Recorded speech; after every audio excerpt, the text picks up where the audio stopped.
Welcome to another episode of Hoops and Healing, where we talk hoops and we talk healing. I am your host, Amanda Hoy. Sometimes these two topics will blend together, and sometimes they'll be treated as separate topics because sports are healing and healing is a sport. Let's get into it. I'm here with Lexi Davis. She is the founder of BallHer Society, a women's plus sports community / event brand. And she's also a former hooper from Bloomington, Illinois. Welcome, Lexi. Hey, Amanda. Thank you so much for having me. I'm excited to be here and to be chit-chatting with you about my favorite thing, which is women's sports. That's how we met. We met at one of your events and kind of, stayed connected. I like to start with warm-up questions. Who are some of your favorite teams right now and players and why you like them? Absolutely. So I'm definitely a huge Chicago Sky fan, obviously. Obviously. I'm based out of Chicago, but my family has actually been going to Chicago Sky games since they've been founded in the earlier 2000s. Wow. So I have some very early memories of being courtside at the Sky games because my when dad, it was like $20 or something. when it was much cheaper, and the stands were much more empty. Yes. Me and my best friend, one of my teammates, would always beg my dad to go. And so he would try and treat us to that as often as we were available during the summers. And I have some great memories of watching the Sparks in town. And I'm a huge Candace Parker fan. So back when she was playing, I would love to wear my jersey and go see her. Nice. But yeah, definitely a huge Chicago Sky fan because now I have my own season tickets. And so it kind of came full circle. It's amazing. Yeah, and Candace is from Naperville, Illinois. I feel like a lot of people She don't. is an Illinois-based person as well, even though her journey kind of took her to LA, and that's where she spent most of her WNBA journey. But I've just been a huge fan of her. Curious though, because you lived in Bloomington, right? So how far was that drive? And they probably weren't playing at Wintrust then, were they? They actually were. Yeah. So I'm from Bloomington, okay. Normal, Illinois. That's about 2.5 hours south of Chicago. So not too bad of a drive. And if my mom was driving, which she typically was, it would only be 2 hours away, thankfully. And so we'd make that drive up and kind of make a weekend out of it when I was younger. Okay, I that makes believe that sense. the Sky were actually playing at Wintrust Arena back then as well. And so not much has changed, except just kidding, everything's changed. Uh, so it's just super fun to go. Like these days, my partner and I go to most of the games, and we've really built like a community of, other season ticket holders and people that we see regularly there. So Do you like chit it's chat just with a the super people fun around you time. and the seats and stuff? Absolutely. And there's been people who have had season tickets around us since the team was founded as well. And so it's super cool to Okay. like hear their Ah, stories and kind of just chit chat with whoever's around us, whether it's people who bought someone else's ticket for that game and they're just visiting in town. I just love hearing people's stories and why they come to the games. And it's always like a fun date night for my girlfriend and I. So I love yeah, it. definitely. I love hearing stories too. I feel like a lot of people will go to W games alone just because it's such like a welcoming, like friendly environment. And it's really easy Yeah. to just like strike up a conversation and meet people. So I feel like that's kind of different about maybe women's sports versus men's sports. Absolutely. It's such a welcoming environment. I mean, even if you didn't know more than one of the popular players on the floor, you are bound to have a good time. I think the WNBA does a great job at making the games a true experience. And so even if you are just into, maybe something else besides sports like music or dancing or entertainment, then you're going to enjoy a WNBA game. Because all of them, they're all located in different places, and all of the cities that the WNBA teams are located in really have like kind of put their touch on like the entertainment aspect of the game. So in Chicago, a lot of like the halftime acts and a lot of the performances are done by like local groups, and I think that is super cool. And you'll see that as well for any team. I mean, you've seen different teams play. Like you went to the Golden State Valkyries game, and I'm sure that they had a big Bay Area influence on their performances as well. The WNBA goes out of their way to really involve the communities I have worked for the NBA previously for a couple of different teams, and just the community aspect of the W is so different than the NBA, and I feel like it makes it so much more special. So I love it. I love going to the games. I'm so thankful to have season tickets. And anytime that people ask, like, oh, should I go to a game or which one, I am the first person to suggest it. So get out there and support your like local W team or make a road trip out of it or try to get there in the summers if you can. Yeah, I've traveled a couple of times. I have a goal. The goal of mine is to like go to all 13 arenas now, Oh my goodness, because that would be there's amazing. not like too many right now, right? I'm like, oh, it's Hmm. pretty doable. I think I've hit like five or six. I'm like almost halfway. Um, but yeah, I think it's fun to travel if you can, just to see the different arenas and also how teams do things differently. Because I will say I Hmm. definitely noticed like, oh, like this team is like lacking in an area where other teams are better, or they just do things differently. And then yeah, it's just cool to see the arenas. I think the Atlanta Dream Arena is like at the top of my list because whenever I've seen it, I'm like, oh, it looks really cool. It gives kind of like an old school street ball vibe, Hmm. if that makes sense, like a retro looking arena. And I feel like it's Yeah, different than the rest of them. So yeah, I think going to an Atlanta game would be cool. that's next on the list for you. Yeah, ideally. My That's mom wants to amazing. go back to San Francisco already, though. I know. And when I saw that you were there, I was like so jealous because that is at the top of my list. I actually work in full time for a tech company, and they are headquartered in San Francisco. And so I have a work trip Nice. coming up there in about a month and a half. Ooh, And I'm really playoffs. hoping that, I know, I'm hoping that the Belks are in the playoffs, I think selfishly, they will so that I be. can I think attend they a will be. game. Yeah, I mean, they're I feel top good about it. like what, seven right now. I think they might be ranked like five or six this week. It keeps flip-flopping week to week. Yeah, I think Um, they just got bumped up to six. mhm. But it's a tight race. I think those last like what four teams are keep moving around for sure. But yeah, San Absolutely. Francisco, amazing. Just like a brand. Well, it's at the Chase Center where the Warriors play, so the arena's already like That's so cool. lit. The crowd's amazing, and then obviously San Francisco is a very cool city to explore as well. So that was just Yeah. like all around a great experience. They also have those driverless cars, if you're into that. Yeah, is it Waymo, I think? Waymo, yeah, yeah. You mentioned that you worked for the NBA a Mhm. little bit. You worked for the Suns, right, and the Bulls. Absolutely. So, I graduated actually from the University of Illinois at Urbana-Champaign, ILL. And I majored in sports management there at University of Illinois. It's called That's dope. RST, so Recreation, Sport, and Tourism Management. So you kind of get a Okay. little bit of all of those. So if you're into maybe like the national parks or things having to do with recreation, like park districts or anything having to do with professional sports or any type of sports really, or anything having to do with like tourism and travel, then it's a great major. I had so much fun, honestly, in college getting to study exactly what I was interested in. And I know that that was definitely a blessing because not every college or university has something specifically in So sports where you get specific. to Yeah. study that. And so I was so Yeah, that's thankful to be dope. able to attend like a Big Ten, and I got to work with the football team there. I managed the women's basketball team. I also worked with our on campus theater, which was really cool because I love Ooh, anything entertainment wise. little High School And Musical, yes, theater and sports. theater and sports are my two very favorite things. And so it was so fun to study that. And that led to me, I graduated in 2020. I originally had a job lined up actually with the Walt Disney Company and the Disney College program. And so Okay. my original plan was to move to Orlando in May of 2020, start my college program, and eventually kind of transfer over into like the ESPN world of things, Okay. because I always knew that I wanted to do something with sports, possibly broadcasting, because I've always loved journalism as well.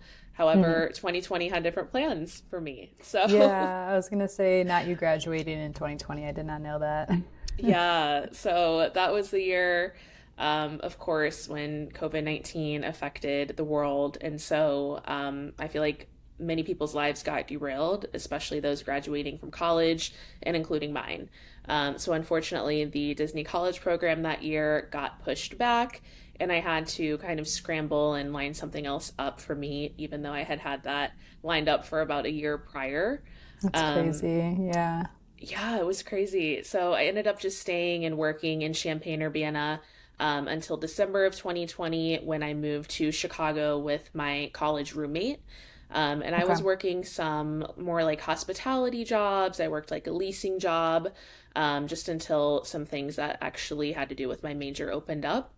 Hmm. And finally, in January of 2022, I started with the Chicago Bulls in their sales program. And that was just for 6 months. It was like kind of like an internship for Hmm. postgraduates, really just to give you a taste of, corporate culture, especially in the professional sports world, because Right. it's so niche and different. Um, Yes, and so, definitely. yeah, that was like a good experience there. I got a lot of sales experience. They really went deep into the specifics of like the sales cycle and how that works for sports, but the NBA specifically. And I feel like it was just a great place to start out my sports career, obviously being one of the most well known and notable sports organizations in the world. So that Yes, was super cool. definitely. Did you get to like attend all of the games or like meet the Yeah. players or kind of like, I guess what was like a day to day working there like? It probably changes every day, but. Definitely, yeah. So my job was to obviously sell tickets in the Hmm. seasonal rotational ticket program there that they have the postgraduates do. But we focused on a little bit of everything because they really wanted to give us a taste of different things, knowing that a lot of that was like a lot of our first jobs, like a lot of our first corporate jobs. Right. And so we really focused on a lot of trainings on the sales cycle specifically. And then we focused on like B2B, so selling to different like businesses in the area, reaching Like out group about, tickets. yeah, like reaching out about either group tickets or selling our suites for maybe something a little bit more formal for like either business meetings or maybe bringing clients for client meetings.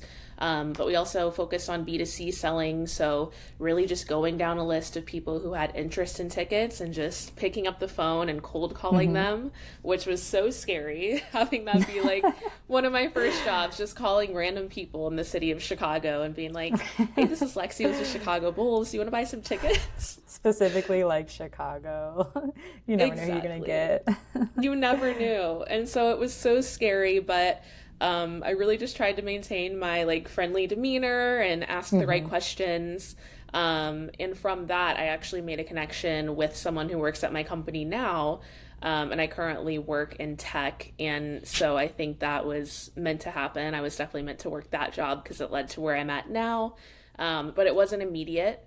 That's So cool, after yeah. the Chicago Bulls, I actually ended up getting kind of like an external promotion. So I ended up moving to Phoenix and working for the Phoenix Suns, in more of an account manager position there, but very similar. Had a book of business and just kind of maintaining those season ticket holders, entertaining them at the games. And really just trying to make sure that their like season experience was good for them and that they wanted to keep on coming back. Yeah, that's interesting how they kind of do those promotions. I've heard a lot about that. I guess on social media for people that share their experience who work on the Hmm. business side of sports. They'll often start with one team and then be asked to move to another team, typically for a promotion. So I Hmm. feel like a lot of that cross promotion happens specifically in sports because certain roles maybe won't be open with the team you're currently at, Hmm. but another team might be looking to fill that role. Exactly. And it really just depends on the head count at that time. And so going to one of those, a lot of teams call it like inside sales programs. So Hmm. going to one of those programs and completing that, you really get to kind of understand yourself more and what you enjoy working, I guess, as much as you can enjoy work, and Hmm. kind of what department you can see yourself in long term. And so from that experience at the Bulls, I realized I like more of the account management side where I get to work with people who are current spenders and currently have season tickets. And eventually I was hoping to go into maybe like premium suites and sales. and getting to work on more of the business to business side. But thankfully, from the connections that I had at the Bulls when I was in Phoenix, I realized I really didn't like it. And I really missed living in like a larger metropolitan city that was more walkable.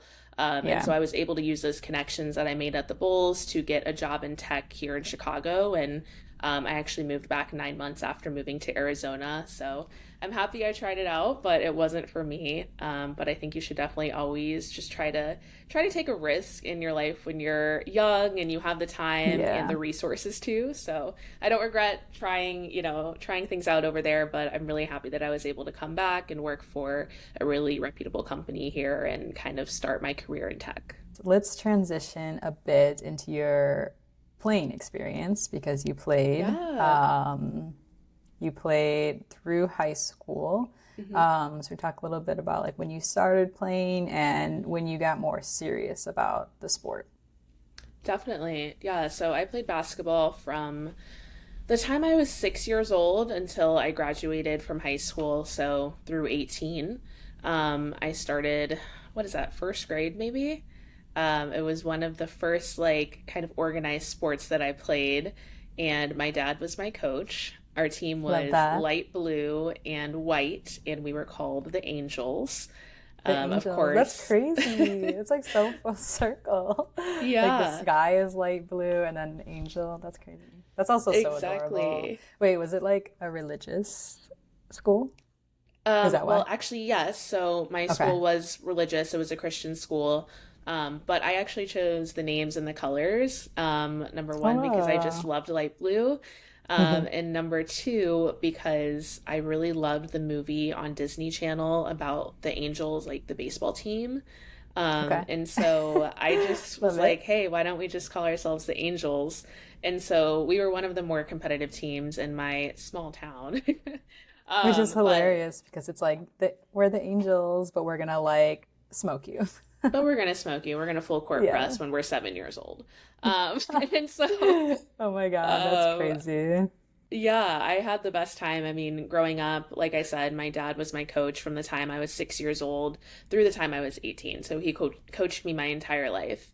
And he definitely was a great coach and a role model to a lot of girls in the central Illinois area. And it was so fun to be able to like make friends from outside of my small like private school that I attended.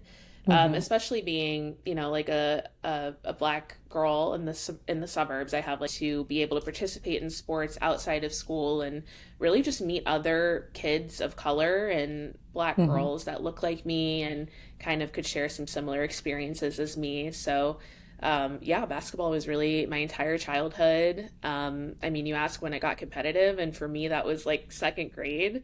Like I was right playing, away. yeah, That's like right away, I love that. basically. I was playing like in every type of league that I could play in. And we were pretty much the most competitive team in our area, and that continued like into junior high school. It was me and another girl were always kind of head and head, like the best players. And so I ended up going to her junior high school, which was a Catholic school in our town. You guys And teamed up then, as the best yeah, players. teamed up. And then I ended up going to the Catholic high school and I played with her all 4 years. And we had, a fantastic experience, some of the best years of my life. I love that. I love that you got competitive so early because I feel like when I first started playing, I was just like, oh, I'm just Just for playing fun. as a kid. Yeah, I also played a bunch of other sports too, so kind of testing everything out. I feel like I didn't get like more serious about basketball until like maybe like I guess fifth grade and then heading into middle school. Hmm. Especially when at least where I grew up, it was like co-ed for a while, and then eventually, like at some point, they split you off, and I would usually be like the only girl playing, and so then Really? when they like, yeah, like when it was co-ed, I was always like the only girl. So I guess Oh, I was like no. co-ed, but they allowed girls, but there weren't any other girls playing. And Okay. then when they like were officially like splitting everything by gender, I had like so many more years of experience compared to the other girls Hmm. that were like just starting to play much later. And so I was like a standout player, obviously. And not only was I playing with like boys, but it's been like playing for a few years. So that's when I was like, oh, I'm Interesting. like pretty good at this. and just started to get more serious. And then, yeah, my mom would, sign me up for more leagues and hire Mm-hmm. trainers and that kind of thing. My goal is just to play for like a top academic school with the best Hmm. athletics possible. And so that's really what I was training for because my dad's a physician, and so I really wanted to follow in his footsteps and be like an orthopedic surgeon, Okay. and just stay related to sports in like a medical capacity if possible. But even that changed when I got to college. So, you can never Hmm. really plan your life step by step. But what I was Yeah, doing was really exactly. trying to just be involved in sports in every way that I could. And that really started and ended with basketball. But I definitely tried everything in between. Like, trust me, I tried like softball because my mom played that, cheerleading, gymnastics, soccer, pretty much every sport that you can try in the Midwest, I guess, suburbs, I tried. Hmm. But really the only thing that stuck with me was basketball and tennis as well, but I I ended was up gonna just say, doing didn't that you play recreationally. tennis? Yeah, Okay. I played Okay. tennis, but just a little bit in high school. I Okay. really preferred more of a team sport, and I have like really high anxiety, so I didn't really like to be, playing singles by myself on the court. That gave me a lot of just anxious feelings, and so I just stuck with basketball to play at a more competitive level. Yeah, every sport I played was always a team sport, and I never Hmm. really it wasn't intentional for me. I had just kind of always happened that way. So I've never done any type of individual sport. I know in high school I was like, they were trying to recruit me to like the track team. Ooh, I tried Um, that too. yeah, but it was after basketball season, and I was always like dead. I was like, I cannot and there wasn't even really a break because AAU started. So I was like, I don't even Exactly. really have the time anyways. So yeah, always No, play team I sports. Yeah. I completely agree. It's like when you start off with team sports and you're used to having that camaraderie, and that support, if you are off one play, then maybe somebody picks you up the next, then it is Hmm. very, very difficult and different to go into something that is more kind of solo, like tennis was. And so, although it felt like a good reprieve from basketball, it was a bit slower and it allowed me to focus on myself at the competitive level. I didn't prefer it. And so I kind of just stuck with that being like my recreational sport. And to Like a this day, hobby. Yeah. yeah, to this day, like I play tennis recreationally. And I don't play basketball anymore just because I really spent half of my years on this earth playing. And I kind of left that in the past, because I got injured in high school. So, yeah, these days I just kind of play tennis and pickleball recreationally, and that's about it. Pickleball is super fun. I like to I play love for it. fun for sure. So you touched on your injuries. Hmm. You tore your ACL. Can you talk a little bit about that experience and some of the hardest parts about that, and how you got through it? Yeah, definitely.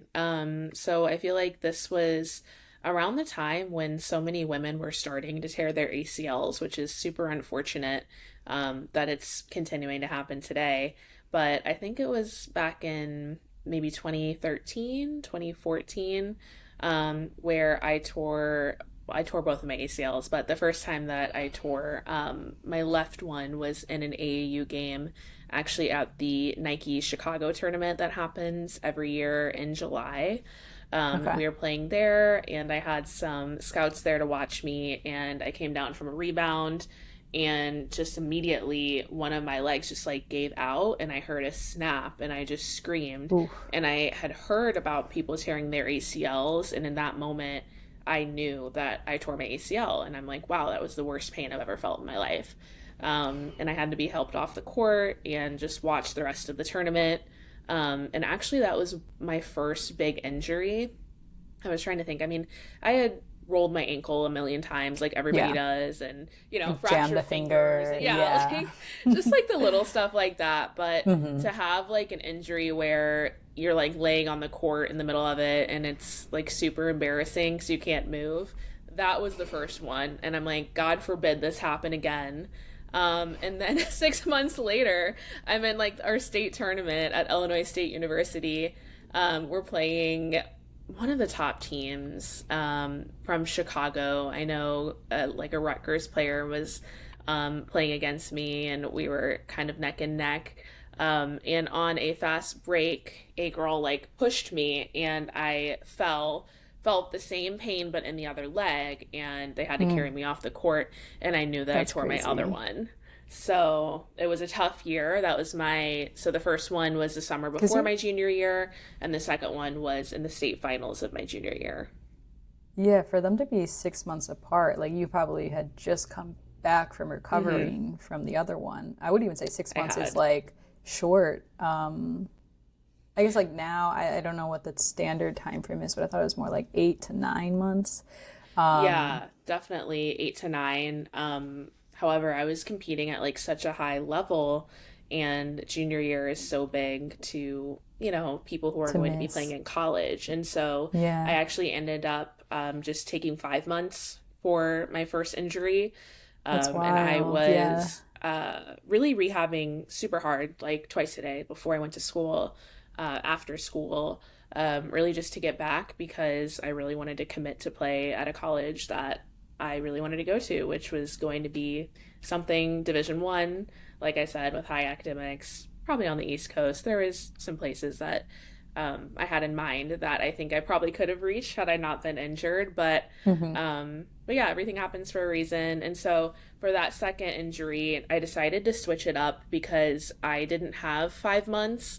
I actually needed to be back for my senior like summer season, so that I could commit to play in college. And so I actually only had 4 months to rehab the other one. And so my dad and I did a lot of research. And instead of doing like the typical rehab process that I had done before, that apparently didn't work because I tore the other one, I ended up actually using ballet to rehab. Mm, And this is actually coming from someone who has done every sport but had never done dance. So I'm like dance, yeah. super not flexible. Like, Ballet specifically. I mean, ballet is a very mm-hmm. specific kind of dance, right? It is. And ballerinas and those who do ballet have like some of the lowest percentages of injuries, pertaining to like Interesting. knees and ligaments and stuff like that. Because they're so Um, flexible, right? They're like always yeah. stretching. But it's not about flexibility, it's about strength. And so they're Mhm. constantly working out like a wider range of muscles than somebody who plays like a sport with a ball is doing, right? Like soccer, Hmm. basketball, we're just using like a small amount of muscles. But dancers, specifically ballerinas and those who do ballet, are using like almost all of the muscles in their body for different things throughout the day. Like all the small Um, ones. It kind of reminds me of like, mhm. is it kind of like Pilates almost? Yeah, I feel like it would have definitely some similar movements, and that's probably why people are doing that a lot these days too. Mm, for like injury Um, prevention. Yeah. yeah, more preventative than anything. And Interesting. so I did ballet for 3 months straight. I would go every day after school, and it was the hardest thing I've ever done. It was harder than any basketball practice, harder than any track practice, any soccer practice. It was the hardest thing I've ever done in my life was ballet at 17 years old. rehabbing Right. rehabbing an injury, of course. So I'm not at full strength either. And I think when I put my mind to something, I do it. Hmm. So, yeah, I had a timeline. It was my entire life's work that was at stake, and so yeah, I made it Right. work in 4 months. And it was the hardest thing I've ever done. And looking back at it, I definitely wish I would have taken more time. But when you've worked for something so hard and Yeah. there's a certain time you have to commit to something, that you've been working towards, you really want to get there. So, yeah, Yeah, it and is like what you it is. said, like high school is short, college is short. Like you really do Hmm. have like such a short time frame. You can't like sit out for a year plus No. and miss a whole year, especially in the recruitment years, the heavy recruitment Hmm. years, which would be like junior and senior year. Um, Exactly. yeah. So I think like looking back at it, the process had just showed me that, dang, I really wish I would have been a multi sport athlete instead of focusing so much on basketball and Mm, just doing basketball year round and training with like trainers, doing weight training and running and stuff like that. I wish I would have done sports that worked out other muscles. So, man, I wish I would have also played tennis and soccer or softball and just had a range of different sports that I was doing so that I was yeah. working my body consistently throughout the years, but in different In ways. different ways. Hmm. Yeah, that's really interesting. I never, especially not at the time, I never thought about that. But yeah, I mean, trying different things in general is just a really good thing to do. Hmm. But yeah, when you think about it specifically in terms of injury prevention, and just using different muscles, and yeah, it's Yeah, really I think it smart. was big. I think it was big when I was growing up to specialize in a sport when you were good at it and when you could see that there was probably a path forward in it. But I think since then, like parents have encouraged their kids to do multiple sports in a year because of the research that's come out, especially about women and girls, where our knees, our muscles, they need to be worked in different ways, in order to Hmm. keep up, in order to play long term. So I always encourage people to be a multi-sport athlete if possible. Don't specialize until you're junior, senior year if you can. Like try and play Hmm. multiple sports throughout the year as long as you possibly can, because that's going to lend you the best body that you can have to be an athlete long term. Yeah, and you're gonna meet different people too. That's also Hmm. a cool part about it, right? Like with basketball, you're kind of gonna be running with the same people, but if you try other sports, you can meet other people as well. Um, Exactly. You build that community. yeah. I also know Yeah. there's like a theory going around right now, which I guess it's not fully backed up by evidence, but how when women are menstruating, they're more likely to tear their ACL, and how players have come forward and said that they were menstruating when they tore their ACL, and Hmm.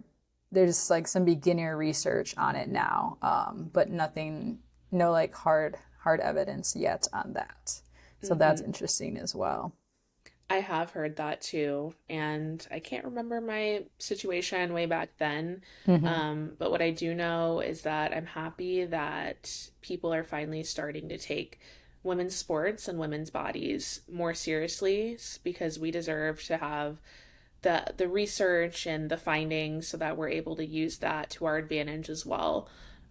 Because it's really Clock it, unfortunate to clock it. be working so hard for something your whole life and then that ends, but it was something that you couldn't help because you just simply didn't Yeah, know the facts. So I'm things really that could have happy been to see. prevented.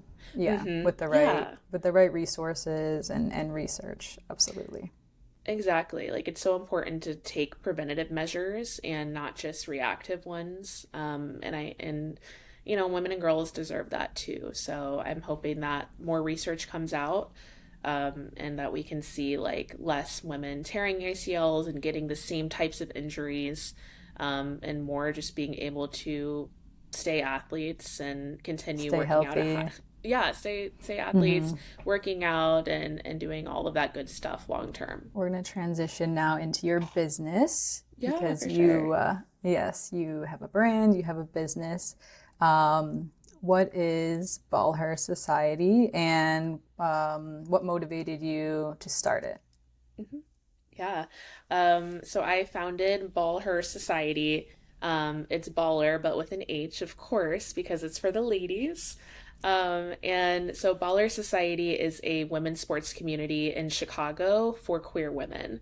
The reason I started it is because I was looking to watch the Unrivaled basketball games, in their inaugural season with a group of friends, and unfortunately could not find that group of friends easily, because none of my friends at the time liked sports, or if they did Hmm. like sports, they didn't particularly like women's sports and didn't really have an interest in knowing women's sports and They just watching. didn't know anything about women's sports, probably. Yeah, they didn't know about it. They weren't really interested in watching something like that, watching something new and not established, or watching women's sports at all. And so I Hmm. realized after doing some Instagram searches and looking for some type of women's sports community or watch parties and stuff like that, what I was looking for didn't exist yet in Chicago.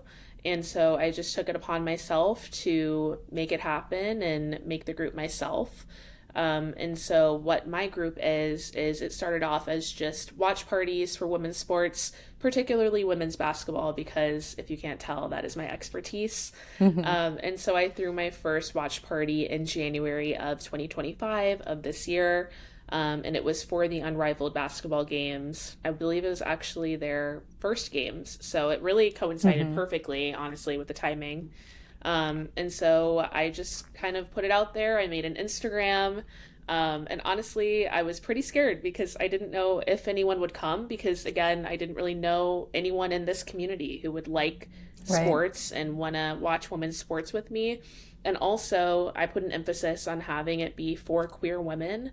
And I really didn't know too many queer women in Chicago as well. I had just a few friends. They weren't super sporty themselves. And so Mm-hmm. I'm like, I'm sure that they exist. I just don't know where to Right. find them. Exactly. And so I really created it like selfishly to try and find friends, more queer and sapphic friends in Chicago, but also more friends who just want to celebrate women's sports, support it, and watch it together. And so I think that's what I've done. Yeah, I love that. Really, I mean, sports in general, I feel like the core is like community based. Like we've already kind of touched on how sports have been a community for us, like they are for many people. I think your event too, it's really about community and like bringing people Hmm. together. I think there's so many people out there that want to watch games or want to talk about women's sports, but they don't have anyone. Hmm. Um, just like kind of like your experience. So I know there's a lot of people out there that are looking for events like this, and it's cool to see more and more of them pop up, not just in Chicago too, but all over. And it's kind of like if you're looking for something and you don't see it, create it yourself. Make it Um, happen. yeah, and I love that that's what you did, right? You didn't just kind of like wait for people to find you. You were like, Hmm. I'm going to create something that's going to bring people together. And I think you've done an amazing job with that. I know I've attended multiple of your events, and they're all really amazing. Thank you so much. I really appreciate that. I would say, honestly, one of my favorite quotes that I've heard this year has been just make it exist. You can perfect it later. And I Yes, feel I love like that that is one. what I was kind of living by like this last year, because I was very nervous. I was kind of stepping into a community that I didn't know too many people in, which I would say was kind of the queer community in Chicago, but more so the sapphic community in Chicago. And then I was also looking to build a community of women's sports fans. And so I'm like, I know these people exist. I just need to find them, but how can I get them to come to this when I don't know them? Because I know for me Hmm. personally, I prefer to attend events and to give my time to people that I know who are curating a space that I can trust, and Right. that I feel comfortable in. And so for people to show up and they don't personally know me, was Building the super trust is touching. And hard. Yeah. yeah, and In I the felt so beginning. thankful to see that people really wanted to show up for me and saw the vision. And yeah, I made it exist. It by no means was perfect then and is not perfect at all now. I think I've gone Event through like planning is three never name perfect. changes. Yeah, no, literally. So I many like get things go started. wrong with event planning. Like 100 things can go wrong. It's not for the weak at all. So Exactly. I give you There's a your million flowers for things. sure. No, it was so tough. Like, I didn't even know where to start, how to book a venue, where to book a venue. Like, there were just so many things I had to learn, but I knew that I needed to do it because, like, my heart was just leading me to find people who had this interest because I know that they were out there. And Right. so it There was started. definitely, I mean, there is definitely a market for sure. Yeah, absolutely. And so it started as Sapphic Women's Sports Fan Club, which I was like, oh, it's kind of putting everything that I'm about in the name. It's for Right. the Sapphic It and was giving queer women's description. community. Yeah, like it's very clear. Hmm. But I can't fit that all into an Instagram name. And so I'm like, okay, Right. what should It's the kind of handle long. be? Exactly. And Yeah. then that was getting confusing because no one could remember that name. So that only lasted like one event. And then I'm like, Hmm. okay, well, I want this to be clear that this is for queer women. And so I changed it to Sapphic IRL, which is what it Hmm. was up until about a month ago, where I changed it again because remember, I just made it exist. I'm still making it perfect. And Hmm. so now it's Absolutely. BallHer Society, baller with an H, because we are women ballers. And I want it to be clear that this is for the women who love sports, played sports, want people to watch them with, want people to talk about them with in a non judgmental environment. And I hope that that is what I'm creating. And I'm super excited to go into the fall and winter months when people are a little bit less busy and are looking for that community, Yes. and to hopefully provide some fun and unique stuff for people who love sports in general, but particularly women's sports to get together. Yeah, I really love the new name. And yeah, I Thank like you. that quote as well. Really big on, like start messy Hmm. and just, be aware and be okay that it's going to be messy, but you're going to get better. And if you really care, right, if you put intention into it, you'll get better quickly too. And you've grown quickly. I think when you changed to Sapphic IRL, you Hmm. really blew up on social media, and your events as well really started taking off. So I think that's super important. I think a lot of people wait until like they feel ready or until they're Hmm. like going to be good at it before they start, which I mean, honestly, when you say that out loud, it sounds ridiculous because you're It not going to be good if you does. don't start. It Um, does. yeah, but I think a lot of people are worried. Like you said, you were scared, and I think that just holds a lot of people back Hmm. from moving forward. So I think it's awesome that you found, the strength, the courage, whatever you want to call it, to Hmm. to move forward and take those 100 steps to get there. Like you said, calling Yeah. venues, doing all the social media work, doing all Hmm. the marketing, like just really taking it step by step because it is a lot of work too, and try not to get overwhelmed too by all of that. Yeah, it definitely is a lot of work. And I think my situation is unique in that I am the sole founder, operator, CEO, creative director, chief of marketing. I am everything for my business. And I do have a full time marketing job as well in tech. And so just finding that balance between, of course, working full time, taking time for myself, spending time with my partner, with my family, and also spending time with my friends. And Right. just, It's a lot. having that balance has been like a learning curve and it's been really tough. But I think that throughout this summer, like, I've had over 20 events already, and I had just set out That's to have crazy. That's one amazing. event per quarter this year. I wanted to have 4 events. And so, yeah, it was scary to jump in and have that many events. And when I tell you, Amanda, some events I had 3 people attend, some Hmm. events I had 150 people attend. But for me, it was important to show up the same amount for every type of event. And I feel like I did a pretty good job of that. And I'm hoping to do an even better job going forward at creating spaces that people actually want to see, whether they be casual, free meetups where we're just all meeting at a bar that we choose and watching a couple of games, or whether they Hmm. be the More larger casual. parties. Yeah, that I'm like planning and bringing in DJs, photographers, and stuff like that.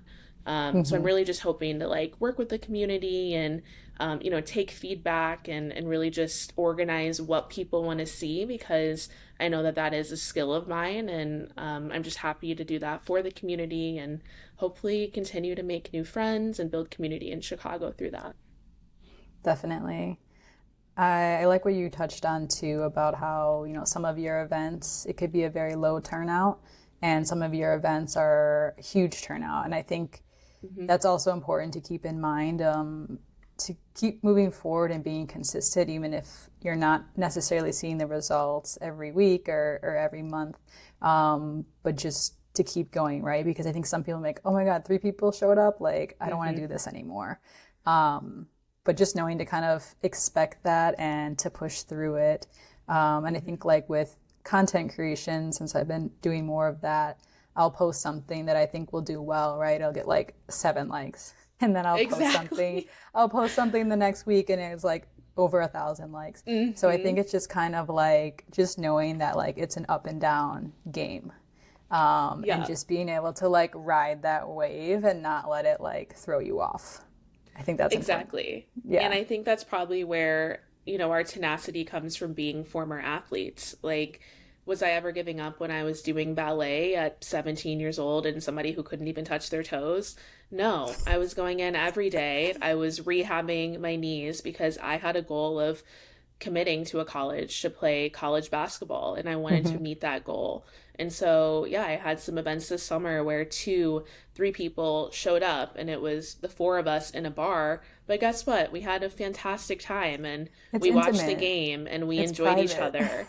Exactly. And Yeah. I'm still, I'm friends with those people. And I got to build that up with them. And then Hmm. it ended up being just as fun as my larger parties of over a More hundred one-on-one people. Lexi time too. You're Exactly. I know. not I'm being like, pulled I in don't like know a who hundred wants that jump directions. scare, but but yeah, it's like you have to keep going, and I think that really is a trait of former athletes, just the ability to Mm. push through those hard times. And so I'm hoping that I can continue to do that, and I hope that for all my friends, I have a lot of amazing creative friends, you included. And so I'm like, however I can support, let me know. And I always appreciate your support. And that's really what it takes to build these communities is making these friends at our events or, through Hmm. whatever you're doing and maintaining those relationships and being there for each other. Yeah, definitely. Building the connections and having a support line is super important to just someone to, ask questions. I know sometimes you'll text me about some of your ideas, Hmm. and I can just give like text you back some quick ideas. And I think that's so important to have people around like that because like you said, we're wearing so many hats, kind of doing everything as we launch our projects. But we don't always have to feel like we're doing everything alone.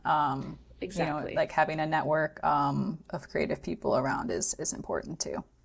Exactly. I so agree with that. And I love that. Okay, I That's think so that's all sweet.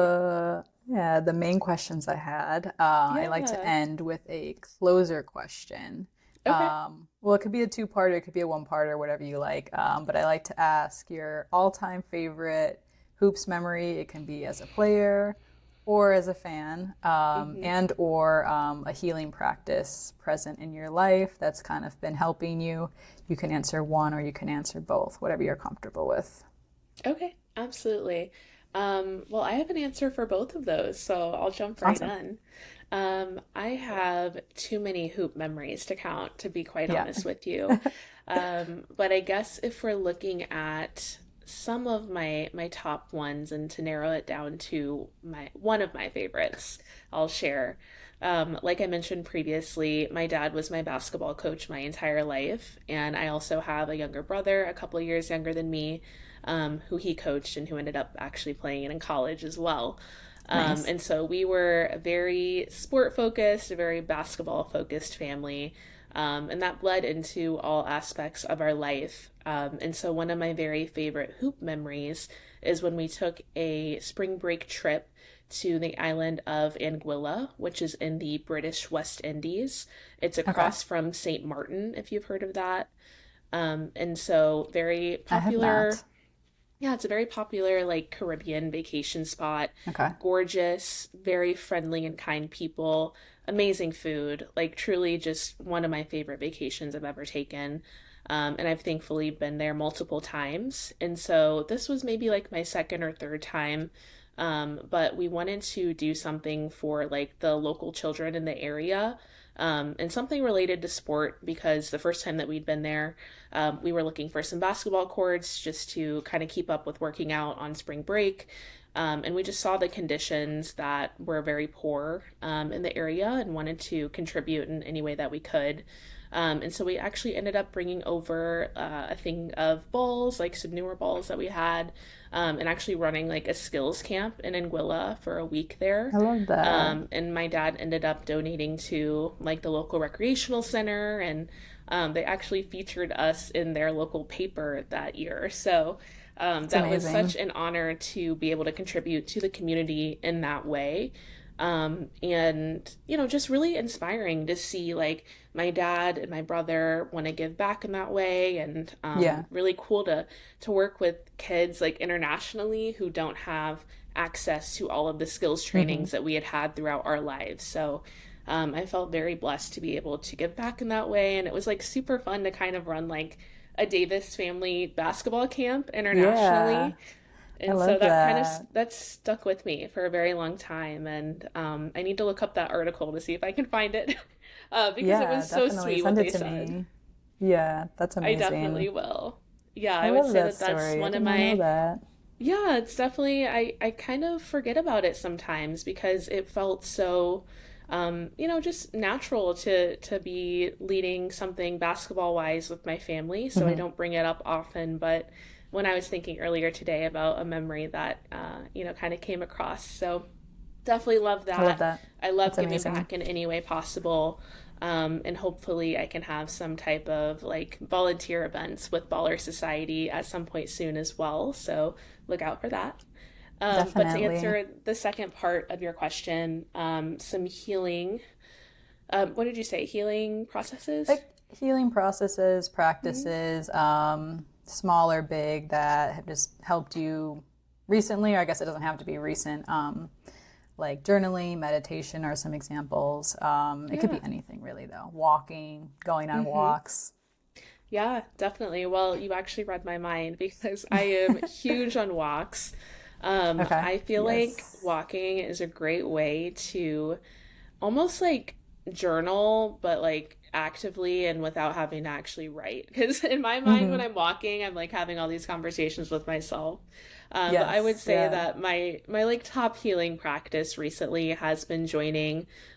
Sometimes I'll join like a local walk club and walk with friends. I love But that. sometimes I'll just walk around Chicago. I'm in the Wicker Park neighborhood, so I really enjoy taking walks on the 606 and just It's a getting out really of great my neighborhood. Yeah. apartment. I absolutely love it over here. I would I'll recommend it a drive over there 1000% of the sometimes just to time. walk around. Yeah. I'll Yeah. Oh, drive it's and park my beautiful. car just to spend time there. Yeah. It's amazing. Okay, well And the let me know 606 so too. that we can take a walk Yes. together. We can start taking Definitely. healing walks. Yeah. Hoops Healing and BallHer Society. Yes, exactly. I love that. And I'm so down for that. Let's do it. Awesome. Yes. Thank you so much for chatting with me. I really appreciate your time. Absolutely.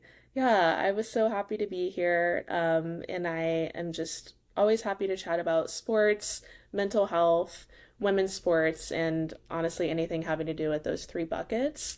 But if you are looking for somewhere to join and find community and support women's sports, please follow us at BallHer Society. That's BallHer Society. I have a lot of fun events and collaborations coming up, and I'd love to see you there. Yes, and I will include all of your social handles and everything as well in the descriptions. Perfect. So yeah, thanks so Perfect. much. Thank you, Amanda. Bye. Thank you for listening to another episode of Hoops and Healing. And whatever you're working on right now, you got this. Thank you. I love you, and see you next time.